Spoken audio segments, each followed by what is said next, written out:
ایسی کون سی وجوہات ہیں جن کی وجہ سے 2023 میں کرپٹو مارکیٹ دوبارہ اپنے پیروں پر کھڑی ہو سکتی ہے؟ یقین مانیے آپ کو یہ ویڈیو ضرور دیکھنی چاہیے، کوئی دوسری رائے نہیں۔ چین نے مئی 2021 میں کرپٹو مائننگ پر پابندی لگائی تھی، جس کے بعد بیئر مارکیٹ شروع ہوئی، لیکن کیونکہ مائنرز کو پہلے ہی نوٹس جاری ہو چکے تھے تو انہوں نے مارچ میں ہی بٹ کوائنز کو بیچنا شروع کر دیا اور اس کے بعد بیئر مارکیٹ شروع ہو گئی۔ لیکن اس کے بعد دوبارہ چند ماہ کے لیے مارکیٹ نے آل ٹائم ہائی کو گین کیا، لیکن تباہی کی داستان آج تک موجود ہے۔ تو تباہی کی باتیں بہت ہو گئی، اب کچھ امید کی باتیں کرتے ہیں۔ میں ہوں علی ریحان، آپ دیکھ رہے ہیں کرپٹو بابا، اور اس چھوٹی سی کوشش کو بڑا بنانا آپ کے ہاتھ میں ہے، سو میری مدد جاری رکھیں، اس کے لیے آپ کا بہت شکریہ۔ لیٹس ڈائیو ان ہو۔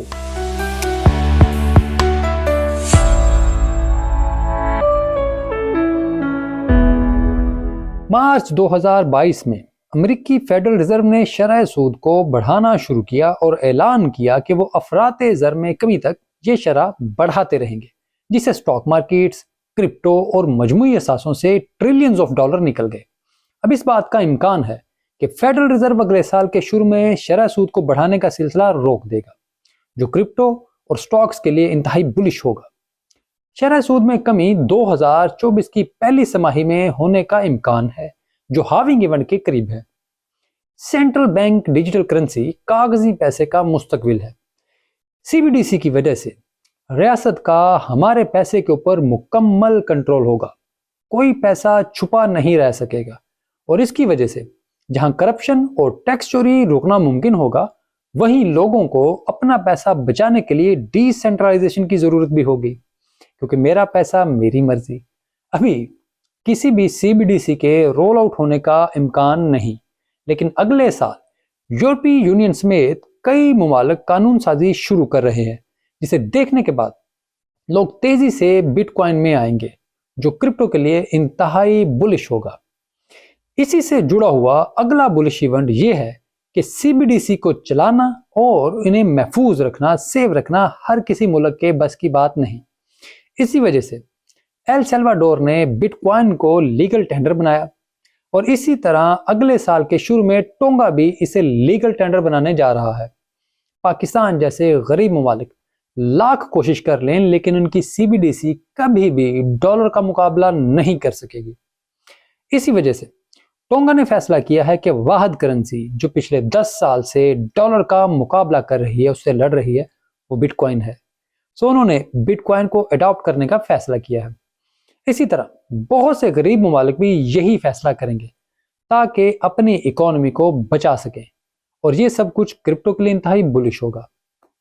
اس کے علاوہ اگلے سال میٹا یعنی انسٹاگرام، ٹویٹر اور گوگل بھی اپنے آپ کو سمارٹ کانٹریکٹ پلیٹ فارمز کے ساتھ انٹیگریٹ کر رہے ہیں، جس کا مطلب یہ ہے کہ انسٹاگرام کے اوپر NFTs، ٹویٹر کے اوپر پیمنٹس اور یوزر ویریفیکیشن، سب کچھ سمارٹ کانٹریکٹ پلیٹ فارمز کے ذریعے ہوگا۔ ایسے پلیٹ فارمز جہاں جہالت کے اوپر مبنی کوئی بھی ٹرینڈ انقلاب برپا کر دیتا ہے، وہاں کرپٹو کا آنا اور ٹرینڈ بن جانا کیا کچھ کر سکتا ہے، اس کا اندازہ لگانا بہت آسان ہے۔ اور میرے نزدیک یہ سب کچھ ایک بلش پروسیس ہوگا، ایک بلش رن ہوگا۔ یورپی یونین فروری میں کرپٹو کے بل کے اوپر ووٹنگ کرنے جا رہی ہے۔ آپ ان کو اچھا سمجھیں یا برا، لیکن اگلے سال کے آخر تک تمام ممالک میں کرپٹو کے اوپر قانون سازی مکمل ہو چکی ہوگی، اور یہ کرپٹو کی تاریخ کا سب سے بڑا ایونٹ ہوگا۔ اس کی وجہ سے بڑے بڑے ادارے اور سرمایہ کار کرپٹو میں آنے سے ہچکچائیں گے نہیں، بلکہ 2024 کی ہاونگ کے بعد تاریخ کے سب سے بڑے بل رن کی بنیاد رکھیں گے۔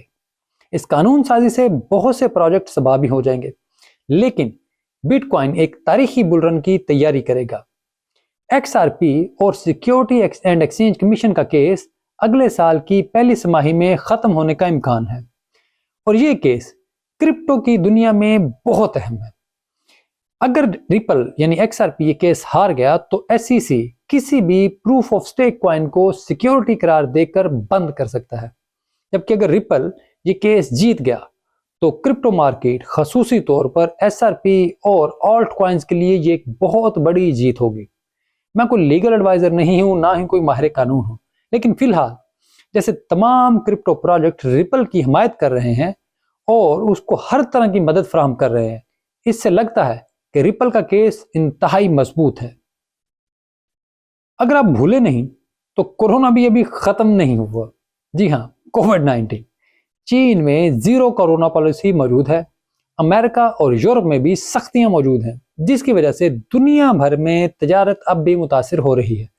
لیکن شاید اگلے سال جون سے پہلے WHO اعلان کر دے کہ کورونا اب ختم ہو گیا ہے اور اب یہ کوئی خطرہ نہیں رہا، یعنی وبا کا دور ختم ہو گیا ہے، تو یہ بھی ایک انتہائی بلش ایونٹ کی بیس ہوگا۔ روس اور یوکرین جنگ۔